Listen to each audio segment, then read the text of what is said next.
And here we go again. It is Wednesday, August the 20th, 2025. I'm Max Rants. This is going to be a very short but interesting chapter from Eyes on China. Today's China and Her Secret Shame, written by me, Max Allen. You can buy it on Amazon. Let's move along. Let's get into chapter 4, To Serve and Protect. Okay, we're going to talk about police and hospitals in China. First thing to remember is about police. There are police who wear blue uniforms and there are police who wear black uniforms. The black police are a pretty good bunch of guys.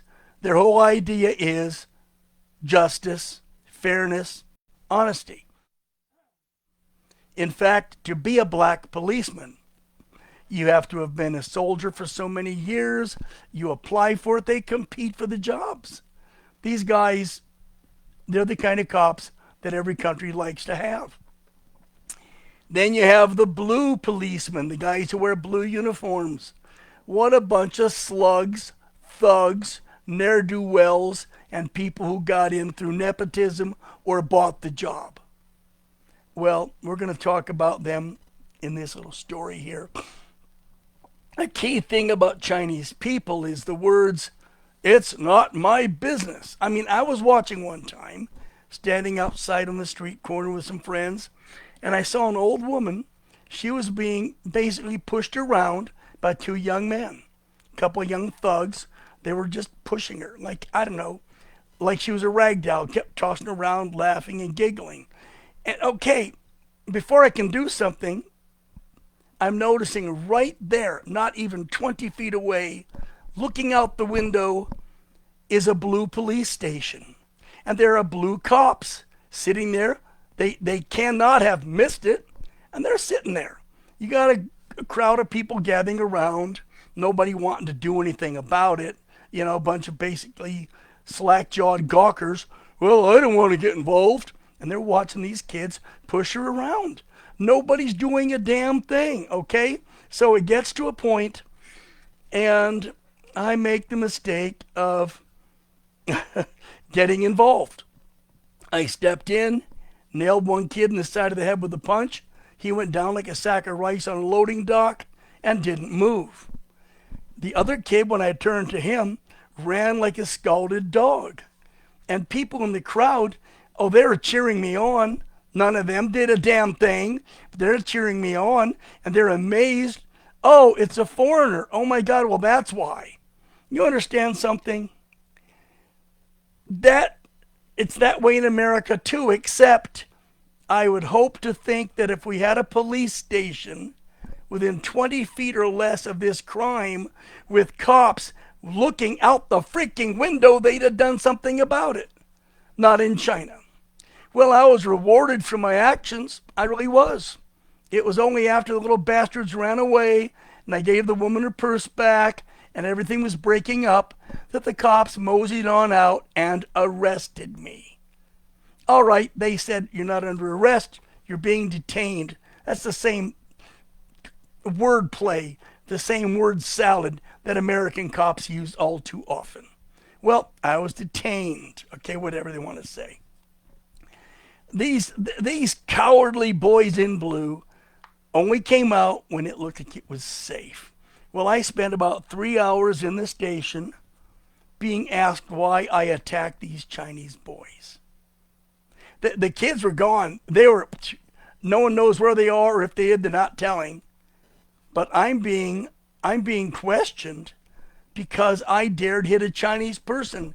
You know, if I'd been Chinese and done it and not white, I think it would have been the same thing. But luckily for me, for about $90 US, I got an attorney, a very good one, who after shaming these cops, shaming them, I got to walk free. But understand something. I think it was the fact that I made the police lose face and look bad in the eyes of all these onlookers that prompted them to arrest me in the first place.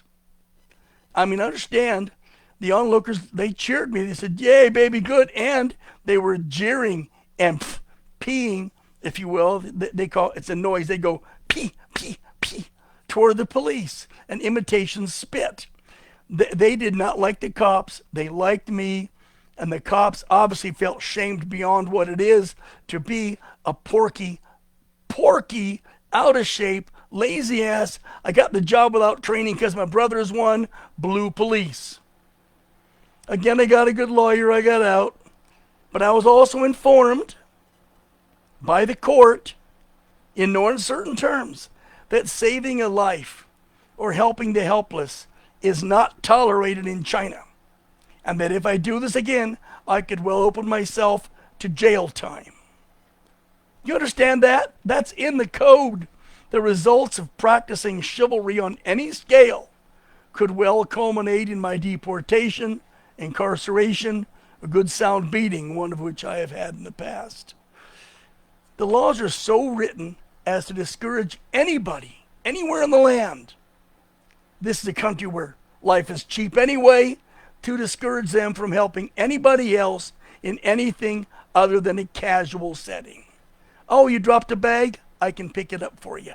You're drowning? I better not try to save you. You're getting mugged? I best not get involved. Yes, it's that bad. Been there, seen that, been through that. All right, let's get that crap out of the way. Let's go to hospitals. Now, get ready for this. Even the newest hospitals, shiny buildings with porcelain, ceramic, and big open floors and pillars and modern machinery and staff. You understand, if they're only 3 or 4 floors tall, like let's say 4 floors, okay? Often they will have no escalators, no elevators, no lift of any kind. It's not uncommon in a modern hospital to see family members carrying patients piggyback style up the stairs. I've seen that. The hospital I'm at, okay, it's like 4 stories tall. The elevators don't work, so they haven't used them in forever. And there are no escalators, so patients are carried either in a double gurney or more often than not on a relative's back piggyback. They go up the stairs. There are no orderlies, by the way. No such thing as an orderly. In China, hospitals rely on the family to provide all orderly service and to feed them. We'll get back to that. These hospitals, now understand, these hospitals have top-notch surgical staff. By any standards of the world, their doctors are sharp, they're well-trained, and by and large, they're caring. The surgical suites, the operating rooms, are like something out of Star Trek. And these people know how to use all of that shiny stuff to accomplish a surgical success rate that makes Britain, Canada, and even the U.S. blush in shame. But with all this, try to find a wheelchair. The hospital I worked at had about 20 wheelchairs according to records. Most of them are either broken or they've been stolen. Yes, the Chinese will steal the pennies off a dead man's eyes. They're just natural-born thieves. The city-loving Han Chinese will, by and large, steal whatever they can. If it isn't nailed down, or even if it is, if it isn't set in cement, or even if it is, if it isn't bolted to a nearby building, or if it is, it's got to be under constant watch or guard. When you go to a hospital, it's often a case of BYOW, bring your own wheelchair. And lock it to the bed or the radiator in the room, because lacking a moral compass, the Chinese have developed some rather disturbing habits. I was watching a doctor consult a patient in the hallway. As he finished his cigarette, he crushed it out on the floor. He called a nurse to come over to help get an elderly man to an examining room. So I think it was he called the nurse, and the nurse put out her cigarette. She walked over, yeah, they smoke in hospitals in China, and said, okay, let's wheel him over there. As the nurse arrived and began to chat with the patient, I noticed a kid, couldn't have been 12 years old, kneeling at the end of the patient's bed. His hands were working and he was busy. Moments later, he was casually wheeling a wheelchair, the one that had sat at the end of the bed, wheeling it down the halls of the hospital and out the lobby.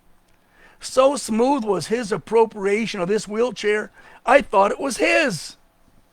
No, this thing had been chained and padlocked to the radiator in the old man's room in the hospital, so when he needed one, he'd have one. His family had bought or stolen one for him.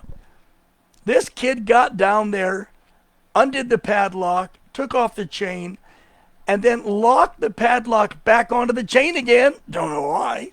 And just as casual as you please, wheeled his way out of the hospital with a shiny new wheelchair to sell to somebody else. And you know, you go to the back of the hospital. It's one darker alley, so to speak. You can go to the back and you've got people selling wheelchairs. I would imagine if I'd taken the trouble to go back there and look, the wheelchair that little bastard stole would have been up for sale already. All sorts of stolen medical supplies being sold in the alley behind the hospital. Where are the cops? Blue police? You know where they are. They're sitting back munching on a donut and laughing at everybody. And the black police? They're too busy protecting people, supporting law and order as best they can in their limited numbers, and staying the hell away from blue police because they're just a crying damn shame. I don't know. You know, if I had known he was stealing the wheelchair, if I had known he was thieving it, I probably would not have gotten involved because he could cry, help, help, ouch, ouch, hurt, hurt, and I'd be in a world of hurt. Cops would be all over me like stink on crap. You got to be careful, especially since being a foreigner, they assume I must be rich. I'm an American doctor. Oh, he's a millionaire. Let's find a reason to sue him. See, it sucks. You know, if you're Chinese and you live in China, it's bad enough. If you're American and you live in China, it's an adventure. Oh, that's the end of chapter 4. That was a quick and easy, quick and dirty. What we're going to talk about tomorrow will be chapter 5. Maybe the whole thing. Going places and being places. To queue or not to queue? That is the question. See you tomorrow.